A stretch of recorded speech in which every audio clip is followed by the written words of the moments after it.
ఓం శ్రీ గణేశాయ నమః. ఓం శ్రీ గురుభ్యో నమః. ఓం శ్రీ మహాగాయత్రీ మాత్రే నమః. శ్రీ మహాగాయత్రీ మాత యూట్యూబ్ ఛానల్కు శ్రోతలందరికీ సాదర స్వాగతం. ఆహ్వానించువారు కాశీవజ్ర సుబ్రహ్మణ్య శర్మ, నిడదవోలు. కార్తీక పురాణము 22వ అధ్యాయము. పురంజయుడిని వరించిన జయం. ఓం నమః శివాయ. ఓం నమో నారాయణాయ. ఓం నమో కార్తీక దామోదరాయ.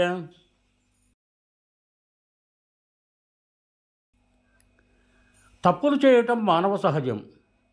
అయితే వివేకవంతులు తాము చేసిన తప్పులను తెలుసుకొని వాటిని సరిదిద్దుకునేందుకు ప్రయత్నిస్తారు. అది అందించిన ధైర్యంతో ముందుకు సాగి విజయాన్ని సాధిస్తారు. ఇప్పుడు పురంజయుడు కూడా అదే పరిస్థితిలో ఉన్నాడు. తానెంత తప్పిదం చేశాడో అతనికి బుద్ధిపూర్వకంగా తెలిసి వచ్చింది. దాంతో కులగురువు చెప్పిన హితవు తలకెక్కింది. ఆయన చెప్పిన విధంగా చేసేందుకు సిద్ధమై ముందుగా వశిష్ఠుని పాదాలపై పడి క్షమించమని వేడుకుంటూ, మీరు చెప్పిన విధంగా తూచా తప్పకుండా చేస్తాను అంటూ పూజా ఏర్పాట్ల కోసం కదిలాడు పురంజయుడు.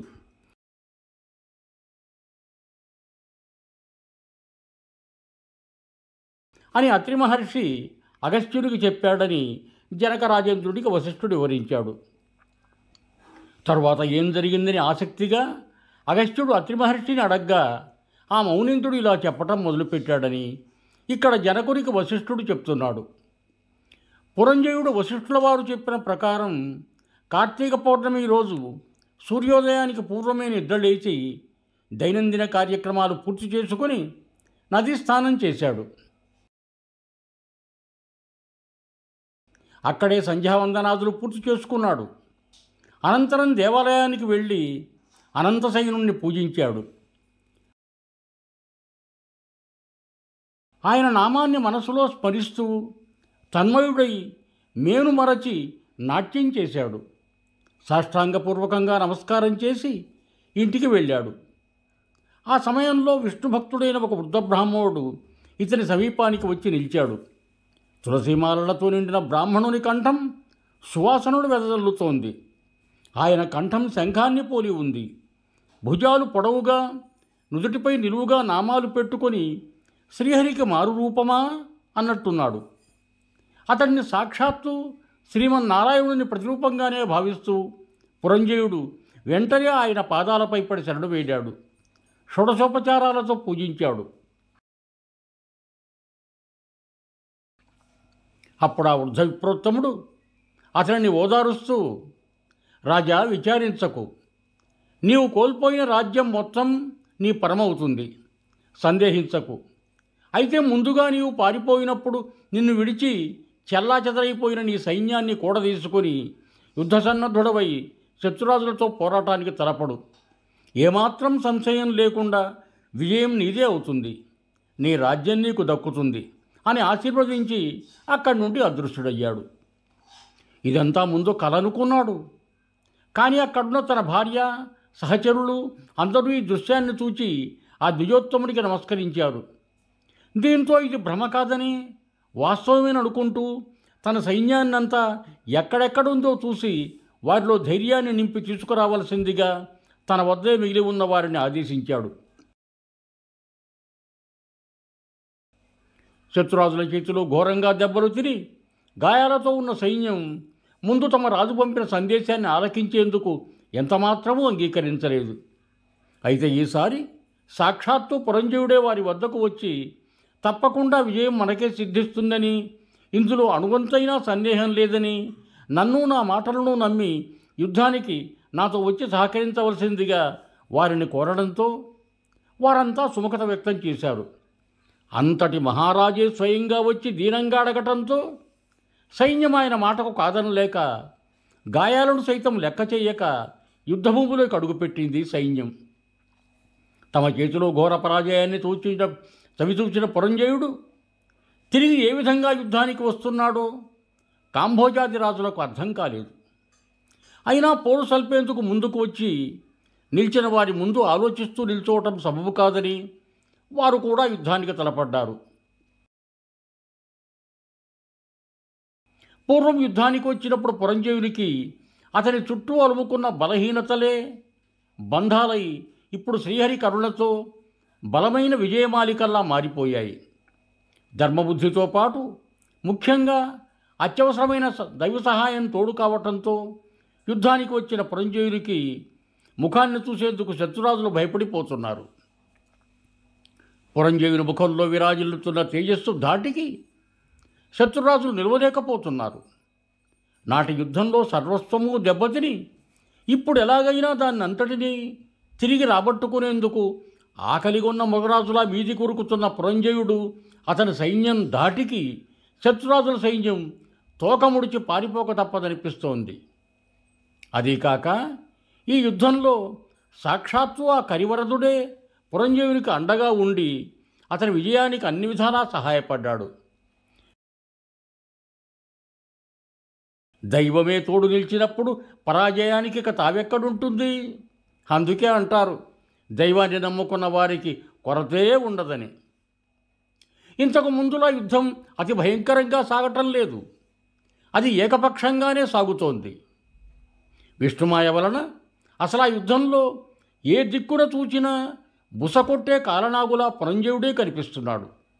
అతని యుద్ధైపుణ్యానికి చతురతకు కాంభోజాది భూమీషులంతా తలో దిక్కుగా చెల్లాచెదురైపోయారు. ఇక పురంజయునితో పోరు సాగించడం తమ వల్ల కాదని భావించి వారంతా హాహాకారాలు చేస్తూ, పురంజయ మమ్మల్ని రక్షించు, మమ్మల్ని కరుణించు అంటూ దీనాలాపాలతో పురంజయునికి నమస్కరించి సావకుండా మిగిలిన సేనలతో సహా యుద్ధభూమిని విడిచి వారి వారి స్వరాజ్యాలకు పారిపోయారు. కులగురువు మాట విని భగవంతుని నమ్ముకున్న పురంజయుడు రణంలో విజయం సాధించాడు. దాంతో పోయిన రాజ్యమంతా అతని వశమైందని అత్రి మహాముని అగస్త్యుడికి తెలియజేస్తాడు.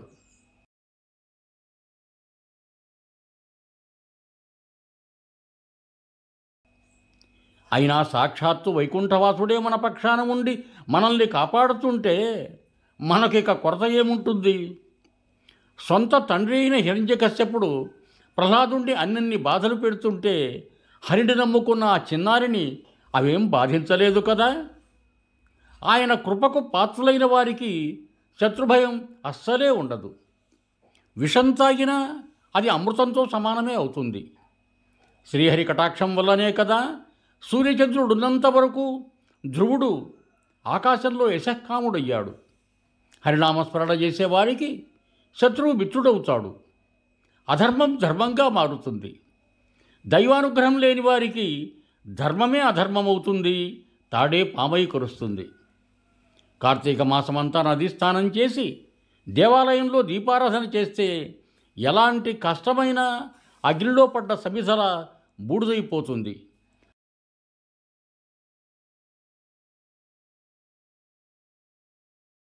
సర్వ సౌఖ్యాలు సమకూరుతాయి.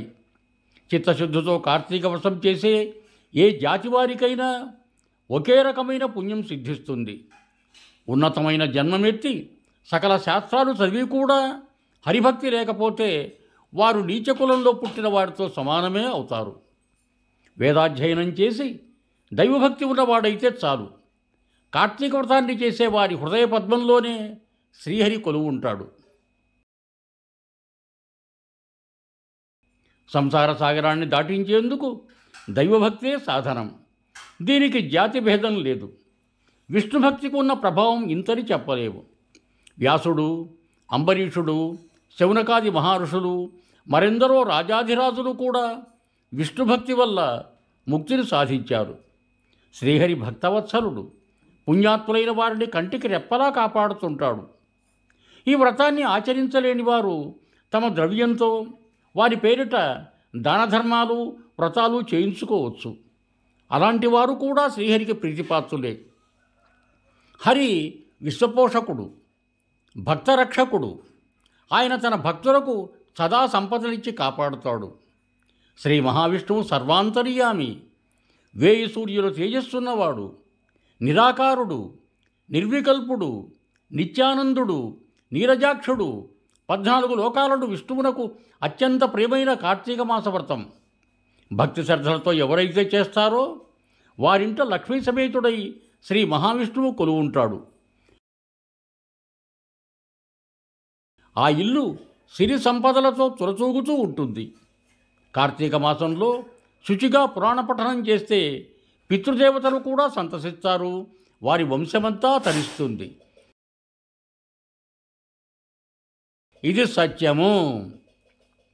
ధనము, రాజ్యము, శౌర్యము జనములుండి ధర్మబతి లేకున్న కర్మఫలము అనుభవించక తప్పదు. హరిని నమ్ము ఓడిపోయినవన్నీయు కూడివచ్చు.